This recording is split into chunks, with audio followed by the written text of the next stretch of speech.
The truth about wealth nobody tells you. We live in a world where wealth is paraded like a glittering mask. Cars, mansions, luxury vacations, the shine of gold and the flash of diamonds. But let me tell you this, wealth is not what most people think it is. It is not the car in the driveway, nor the square footage of your house, nor the balance in your bank account. The truth about wealth is far deeper, more demanding, and far more liberating than anyone dares to say out loud. Wealth is not money. Wealth is a state of mind, a mastery of self, and a power that begins long before a dollar ever shows up in your life. History whispers this truth, yet few listen. When Andrew Carnegie built an empire of steel, he did not begin with money. He began with vision, forged in the furnace of hunger. Henry Ford, before he revolutionized the automobile, was a farm boy tinkering with machines, ridiculed by his peers, dismissed as a dreamer. Walt Disney, before the castles, the films, and the empire, was a bankrupt artist, walking the streets of Kansas City with holes in his shoes and nothing but sketches in his pocket. They all understood a truth most will never grasp. Wealth is created in the invisible before it is manifested in the visible. You see, wealth begins not in the bank, but in the brain. It starts as a burning desire, a vision so clear it invades your waking thoughts and keeps you restless at night. Napoleon Hill called it definiteness of purpose, the unwavering commitment to a single aim. Without that, no amount of hustle will save you. With it, the universe itself begins to bend in your favor. But here is the harsh reality. Most people are slaves to their circumstances. They wait for opportunity. They beg for luck. They cling to comfort. They never ask, what must I become to create the life I desire? Instead, they ask, what can I get with the life I already have? That is the difference between mediocrity and greatness. One asks what they can take. The other asks what they can build. The foundation of wealth is discipline, not the glamorous discipline of social media posts and hashtags, but the silent, grueling kind that nobody applauds. Discipline is rising when your body screams for sleep. Discipline is saying no when every nerve in your body aches for yes. Discipline is writing when no one reads, building when no one notices, practicing when no one cares. Discipline is the currency of fortune, and those unwilling to pay that price will forever remain beggars at the table of life. Understand this. Wealth does not reward the dreamer. It rewards the doer. Dreams are only seeds. Discipline is the soil. Persistence is the water, and faith is the sunlight. Without these, the dream rots, the seed dies, and the vision fades. But with them, that small idea, laughed at by friends, doubted by family, ignored by the world, can grow into a forest so vast that generations find shelter in its shade. Think of Thomas Edison, who endured 10,000 failures before the light bulb illuminated the darkness.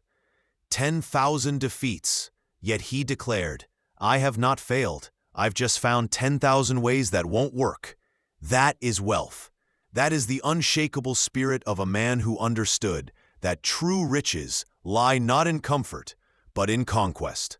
The conquest of self, of fear, of doubt. But here lies another truth most will never tell you. Wealth is not speed.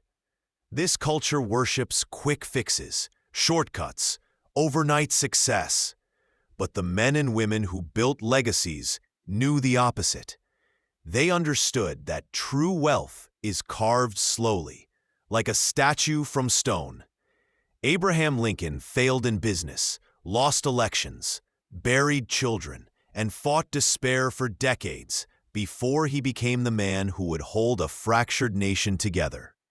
That kind of wealth, spiritual, mental, and emotional wealth, cannot be microwaved. It must be forged in the fire of struggle. Wealth demands sacrifice.